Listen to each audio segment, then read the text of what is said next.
I welcome you to the opening session, which will set the tone and the context for the day's program.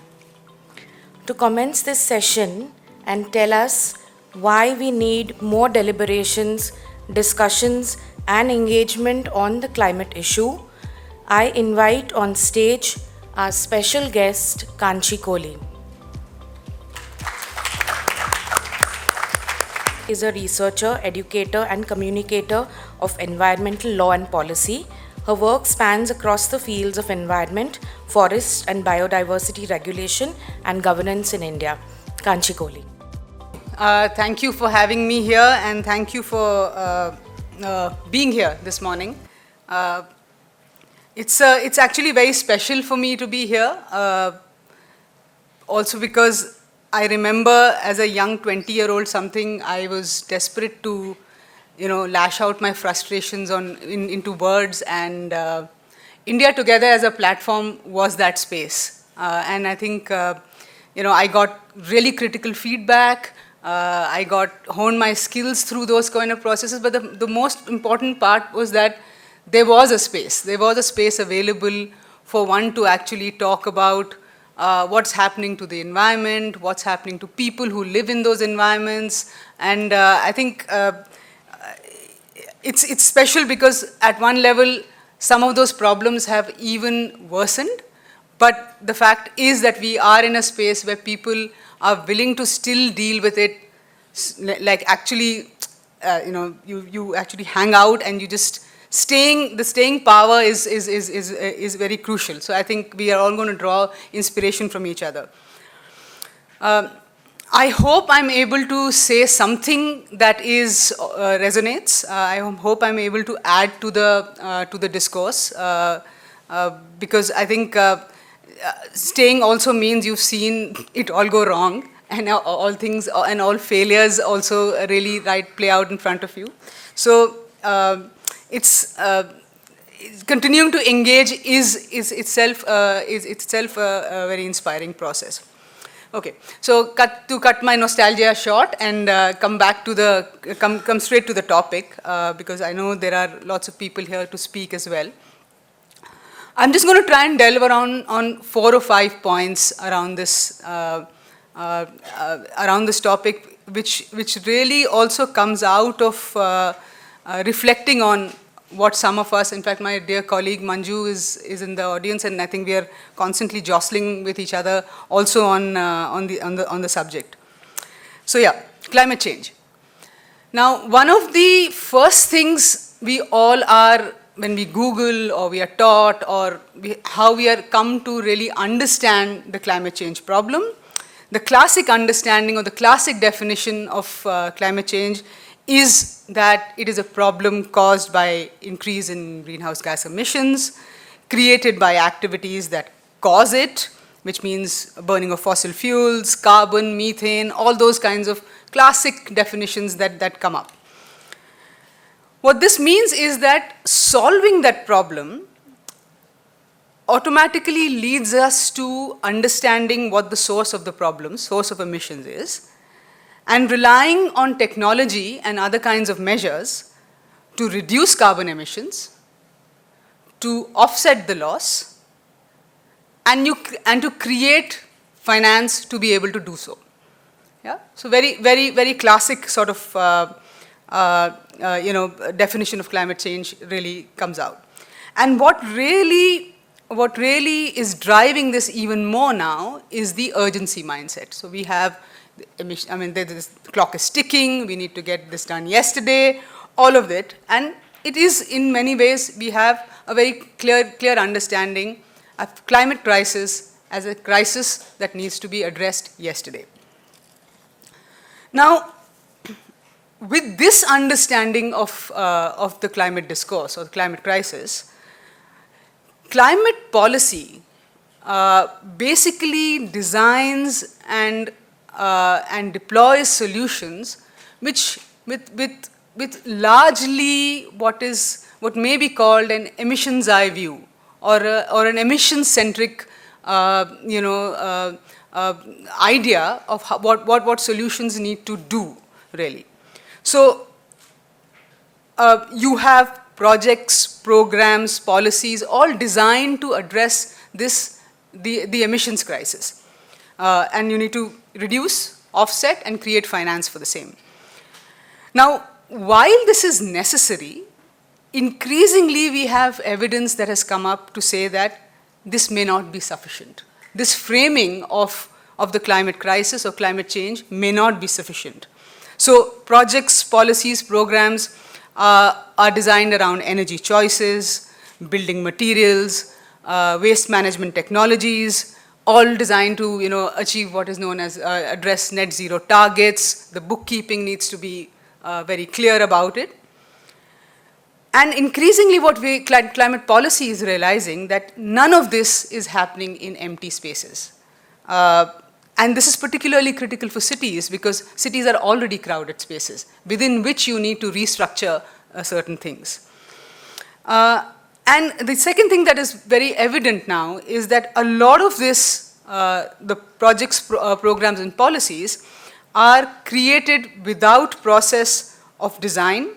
And most citizens and communities are recipients of the solutions and not party to creating the solutions.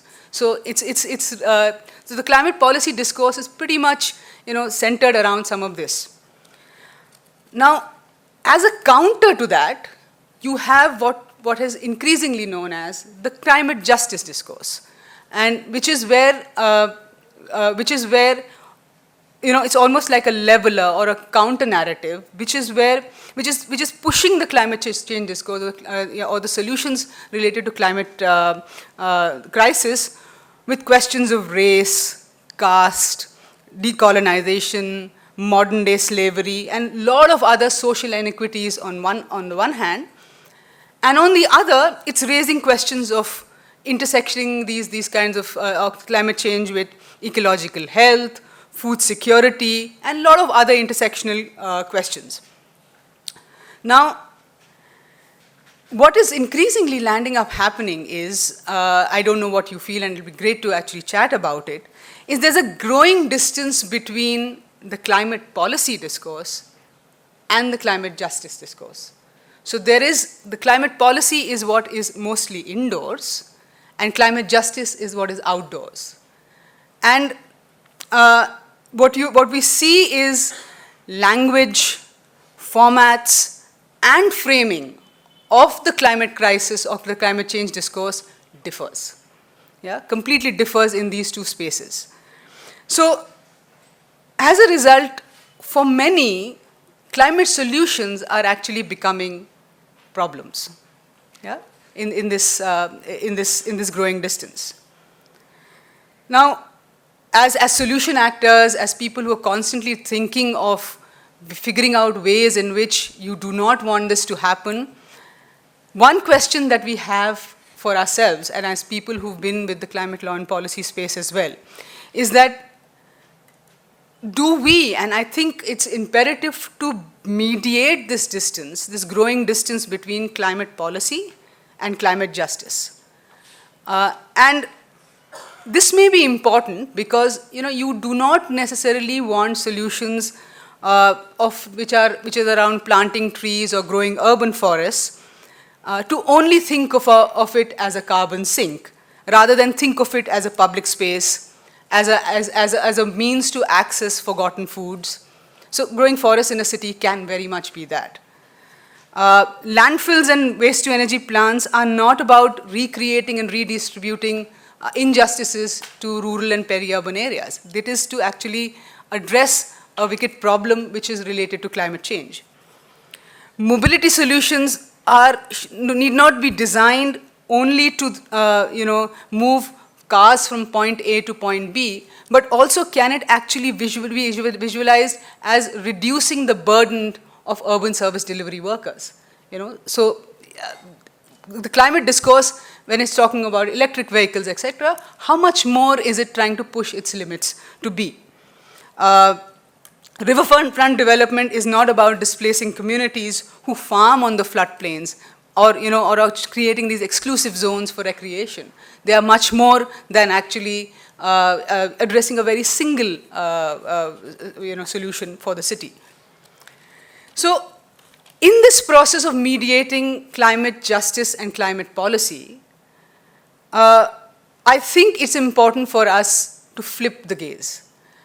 Flip the gaze to look at the climate discourse bottom up and not forget about the problem of emissions, but not be actually stuck with the problem of emissions, and much more expanding the scope by flipping the gaze so that we can imagine the problem differently.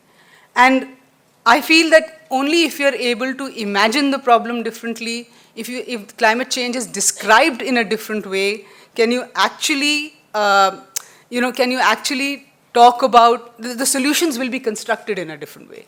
Otherwise, it will be very much about the kinds of models and technologies that are going to deliver a certain choice and not much more holistic in nature.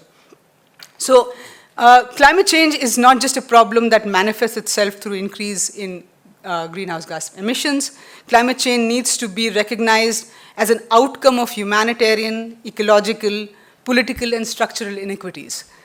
And only then we will probably never be satisfied with solutions that are only delivering emissions and energy choices or emissions reductions choices alone.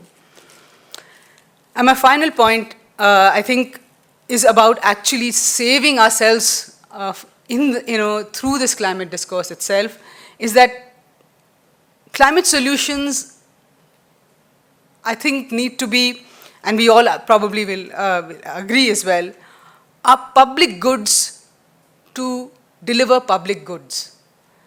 Mediating climate policy and climate justice through processes, programs, and designed in such a way will hopefully be much more towards delivering public goods and not create public bads. So a lot of policy is landing up creating those public bads, and there is a serious social legitimacy question that we are dealing with today. And I'll end with that. Thank you.